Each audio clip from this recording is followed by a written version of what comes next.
No way. Get ready for battle. Give me your money. Be the Black Knight.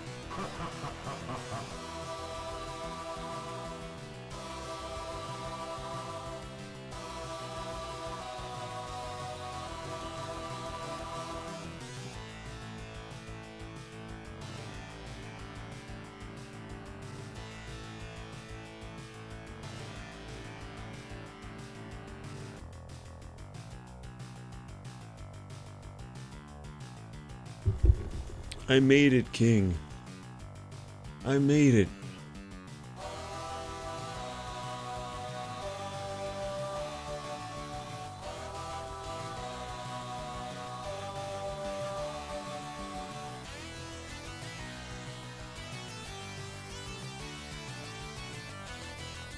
I made it, guys. It's me, Sunbase. That fella.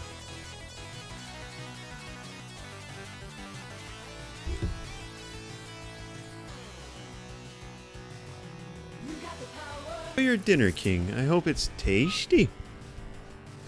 I hope it's really tasty.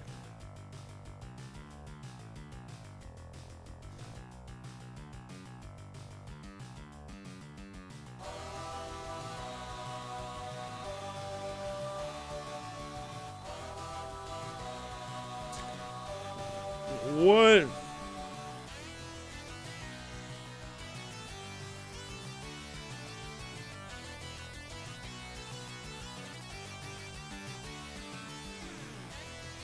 One viewer raid by zero.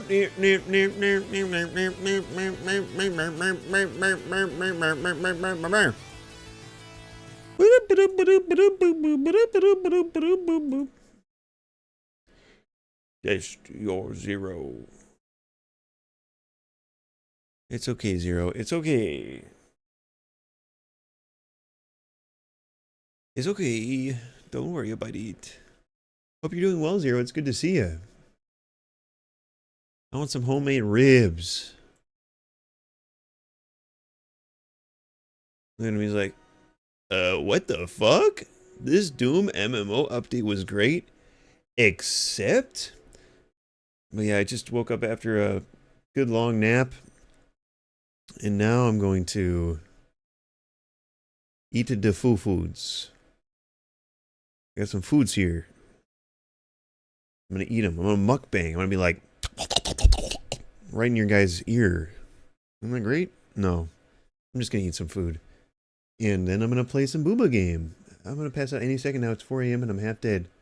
Oh, for sure, Zero. Well, yeah, get your rest. Get your rest that you need, bud. I'm gonna play Woowa and try to earn booba.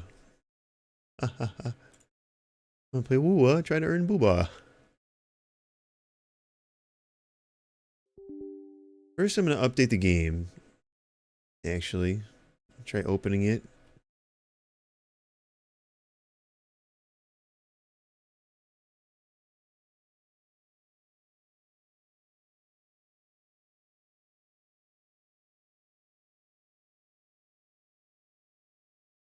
Much love to you too, Zero. Missed you, bud.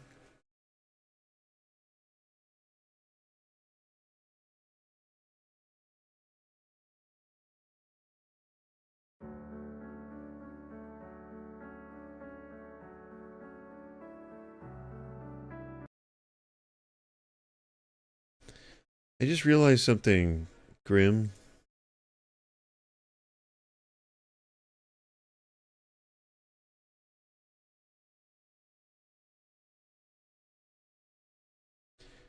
I realized that for some reason, ever since I created a shortcut this most recent time to Wuthering Waves, it won't open the launcher.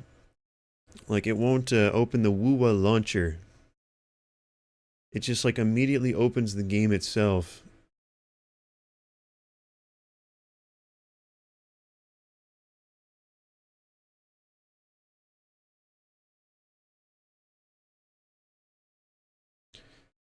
But the fact is, I'm excited for it to come to Steam. I don't have to have the launcher open ever. As Yeah, some let's- of you likely know by now, this MMO looks amazing, but except there's an except I now. have a problem. I am unreasonably excited for the upcoming open world survival MMO Dune Awakening. Been talking about this game for well over a year now, and as we continue to inch closer to its release, my excitement has just been growing. Yes, I know the game is going to have issues, chief amongst those being the rather janky looking combat and what I'm expecting to be poor performance. Most Dude. likely, be that client side. Dude, I don't have enough space for the update. Oh my sweet Jesus.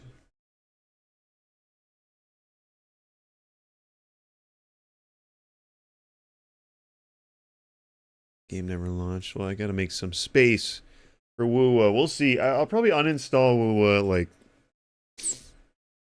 by the end of the night or some shit.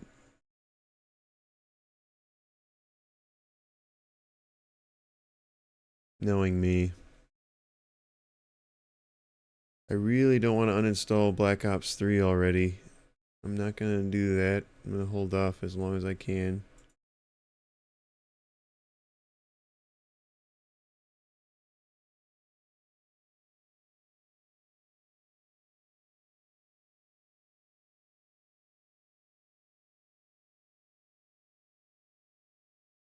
Oh, shit, man.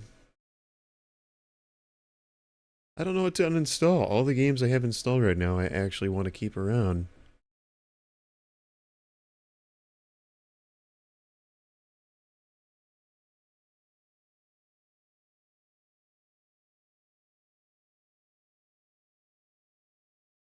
There.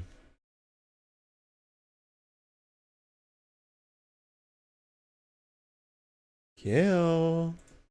Or server side. I'm back, Kill. Either or really, or maybe both, who knows. Despite those things, I'm still pumped to play the game. In fact, the more I see, the more I'm looking forward to it. There is a lot here that I like. No, it won't be perfect, but I'm expecting to have quite a lot of fun regardless. And that's why I play video games. After all, if I'm having fun, I'm happy. All right, so just the other day, Funcom held a massive 2-hour live stream. This thing was a honker with loads of new information, gameplay, and some interesting things both shown and discussed. This was the biggest reveal that they've done to date, and there's quite a lot here, so let's dive in. After a bit of an introduction and showcasing some previously released trailers, they then kicked things off with a live gameplay session where a host joined by 2 developers, the world director and I bet it's going to be monetization.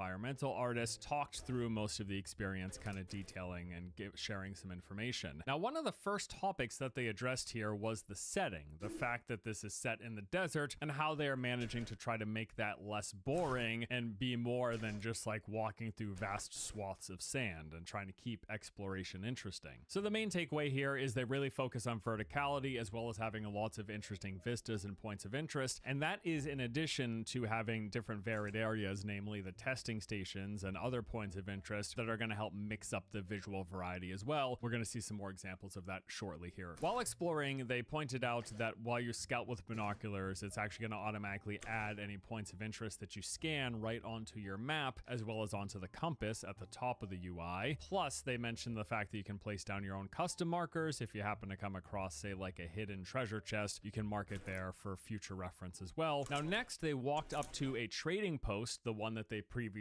scouted out. Now, we have seen these trading posts in prior gameplay reveals. They are relatively small locations in which you're going to find various NPCs you can buy and sell things from. You can pick up new quests. Specifically, these are called contracts, and they function sort of like area bounties or quest within a region where you have to complete some objective nearby and you're given rewards. We were also shown these ornithopter pilots. These are used for fast traveling between trading posts that you've previously unlocked in a region, and it's going to be a way to access one of the 2 game's major cities. And you're also going to tend to see other players here as well, because there's going to be people concentrating in this area to pick up contracts, to trade with NPCs, or to go to those ornithopter pilots. Now, at the same time that they arrived at this trading post, one of those dynamic sandstorms were rolling in, and this was really cool because you could see it coming in from the distance, and then as it approached, the doors to the trading post actually started slowly physically closing, ceiling in order to protect the players inside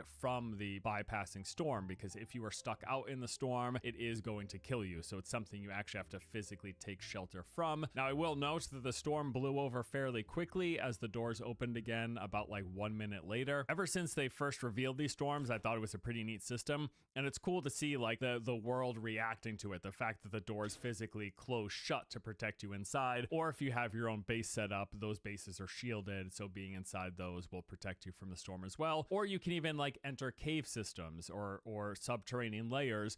That will be other ways for you to get out of a storm so you don't die as a result. So once the storm passed, they then left the trading post and walked to the player's base, which was right nearby. And in here we see various crafting and refining stations, along with some item storage containers and some decorations all about. In here they converted some of the blood that they'd collected into water. Again, this is part of the hydration system. You've got to stay hydrated as one of your survival mechanics. And after that was done, they then hopped onto the back of a sand bike. So the sand bike is basically going to be your first early game vehicle. It's going to be one of the first things you can craft, and it lets you quickly traverse the sands to cover larger distances that you wouldn't be able to otherwise do on foot, because the sandworm would appear and kill you before you can make it across. So the sand bike is a key component to part of like sort of the progression through the first zone of Haga Basin. So they rode the bike to a nearby NPC called Derek Sinara. This is a planetologist, and it's one of the NPCs in the game that actually unlocks additional skill trees, although I'm not sure which skill tree it unlocks. Maybe there's a planetology skill tree, I don't know. But basically this plays into the class system. So the way it works is when you start the game,